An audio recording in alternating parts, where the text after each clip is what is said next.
एका कुटुंबात 3 लोक राहायचे. मुलगा, त्याची बायको आणि मुलाची आई. मुलाचे नाव अमोल होते. अमोलची आई शिक्षिका होती. अमोलच्या आईने अनेक मुलांना घडवले होते. पण आता अमोलची आई घरीच राहत होती, कारण रिटायरमेंट झाले होते. तसेच आता थोडे वय पण जास्तच होते, त्यामुळे थोडा चिडचिडपणा असायचा. तसा अमोलच्या आईचा स्वभाव फारच छान होता. नेहमी सर्वांसोबत प्रेमाने बोलणे, काही चुकले तर समजून घेणे. तसेच अमोलच्या आईच्या अनेक गोष्टी फार छान होत्या, त्यामुळे अमोलच्या आईकडे शेजारचे येऊन बसायचे. अमोल एका चांगल्या नोकरीवर होता. तसेच अमोलचा स्वभावसुद्धा आपल्या आईसारखाच होता. पण आता अमोलचे वय लग्नाचे झाले होते, म्हणून अमोलसाठी मुलगी बघणे सुरू होते. अमोलच्या आईचे नाव कविता होते. अमोलच्या आईने आपल्या मुलाच्या लग्नासाठी सर्वांना सांगितले होते. अमोलच्या आईच्या मैत्रिणीची मुलगी अमोलला दाखवण्याचा विचार केला. तो रविवारचा दिवस होता. मुलगी दाखवण्यात आली आणि अमोलला सुद्धा मुलगी फार आवडली. अमोलचे लग्न जुळले. लवकरच त्यांच्या साखरपुड्याची तारीख ठरली आणि त्यांचा साखरपुडा सुद्धा फार चांगल्या पद्धतीने पार पडला. सर्व फार खुश होते, कारण त्यांना सून म्हणून मुलगी फार चांगली मिळाली होती.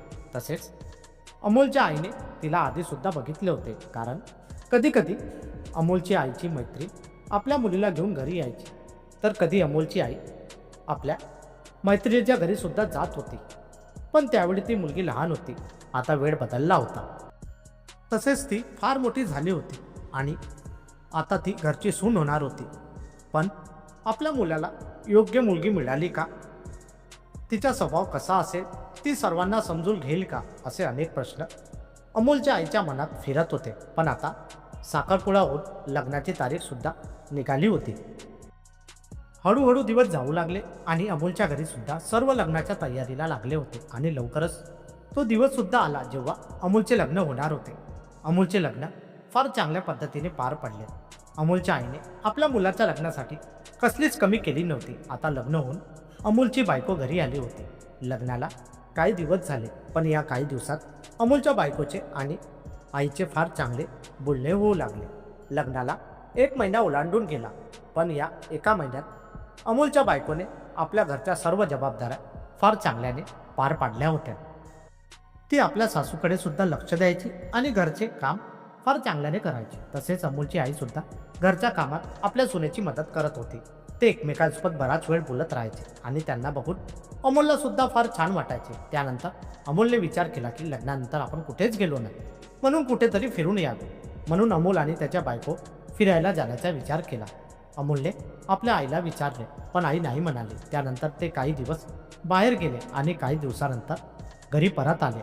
पण कधी कधी अमोलची आई थोडी चिडचिड करायची, तेव्हा तिच्या सुनेला थोडे वेगळे वाटायचे.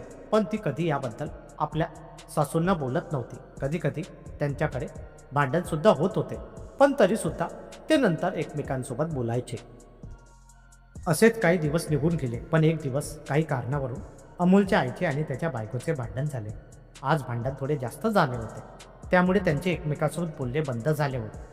तरीसुद्धा अमोलची बायको आपल्या सासूकडे लक्ष ठेवायची, त्यांना काय हवे ते बघायची. अमोलची आई आता आपल्या सुनेसोबत बोलत नव्हती आणि याबद्दल तिने आपल्या मुलाला पण सांगितले होते. काही दिवस असेच गेले आणि एक दिवस अमोलच्या बायकोच्या मैत्रिणी घरी आल्या. त्यावेळेस अमोलची आईसुद्धा घरीच होती. मैत्रिणी आल्या आणि त्या आपसात गप्पा करू लागल्या. तेवढ्यात एका मैत्रिणीने अमोलच्या बायकोला विचारले की तुझ्या सासूचा स्वभाव कसा आहे? तसेच सासूबद्दल विचारू लागले. अमोलची बायको म्हणाली की माझ्या सासूचा स्वभाव अगदी बेटासारखा आहे. या सर्व गोष्टी बोलत असताना सासू सर्व ऐकत होती आणि ज्यावेळी सुनेने सासूला या गोष्टी बोलल्या त्या ऐकून तिला तर फार वाईट वाटले आणि मनात प्रश्न निर्माण झाला की मी आपल्या सुनेसोबत फार चांगल्याने वागते. फक्त काही दिवस झाले आमचे भांडण झाले आहे, तरीसुद्धा ती आपल्या मैत्रिणीसमोर मला मिठासारखे बोलत आहे. त्यामुळे सासूच्या मनाला फार वाईट वाटू लागले आणि ती आपल्या खोलीच्या बाहेर पडली. आता अमोलची बायको आणि तिच्या मैत्रिणी सर्व सासूकडे बघत होते, पण त्यावेळी अमोलची आई काहीच बोलली नाही. त्यांच्याकडे बघून एक स्माईल केली. काही वेळाने मैत्रिणी निघून गेल्या. पण अमोलच्या आईच्या मनात आपल्या सुनेबद्दल आता सुद्धा राग होताच. आणि काही वेळानंतर मुलगा आला. मुलगा येताच अमोलच्या आईने आपल्या मुलाला सर्व गोष्टी सांगितल्या तेव्हा त्याने आपल्या बायकोला बोलावले आणि या गोष्टीबद्दल विचारले. तर अमोलची बायको म्हणाली, हो मी असेच बोलले आहे, पण यात वाईट काय आहे? मी जे बोलले ते अगदी बरोबर आहे. हे ऐकून तर अमोलची आई आपल्या सुनेकडे रागाने बघू लागली. अमोलची बायको म्हणाली की मला आता येथे राहून बरेच महिने होऊन गेले आहेत आणि त्यामुळे मला आईचा स्वभाव पूर्णपणे समजला आहे. म्हणून मी आपल्या मैत्रिणीसमोर आईला असे बोलले. आता हे ऐकल्यानंतर तर अमोलच्या आईचा राग अजूनच वाढू लागला. पण सून जे काही पुढे बोलली ते ऐकून अमोलच्या आईचा राग पूर्णपणे नाहीसा झाला.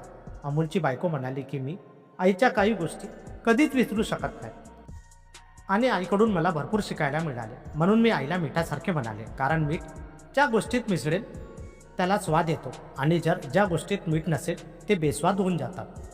आणि हे ऐकून तर अमोलच्या आईला फारच छान वाटले. तिला आज आपल्या सुनेच्या मनातल्या खऱ्या गोष्टी समजल्या आणि मनात विचार आला की खरंच आपली सून आपल्याबद्दल फार छान विचार करते. त्यानंतर अमोलची बायको म्हणाली की मला माहीत आहे आईचा स्वभाव फार छान आहे, पण कधीकधी आई चिडचिडसुद्धा करतात. म्हणून मी काही जास्त उत्तर न देता शांत राहते. पण त्या मागचे कारणसुद्धा मला माहीत असते. त्या दिवशीपासून सून आणि सासू एकमेकांसोबत फार चांगले राहत होते आणि आता तर त्यांचे वागणे एकमेकांसोबत फारच सुंदर झाले आहे. मित्रांनो, चॅनलला सबस्क्राईब करायला विसरू नका आणि कथा कशी वाटली आम्हाला नक्की सांगा. धन्यवाद.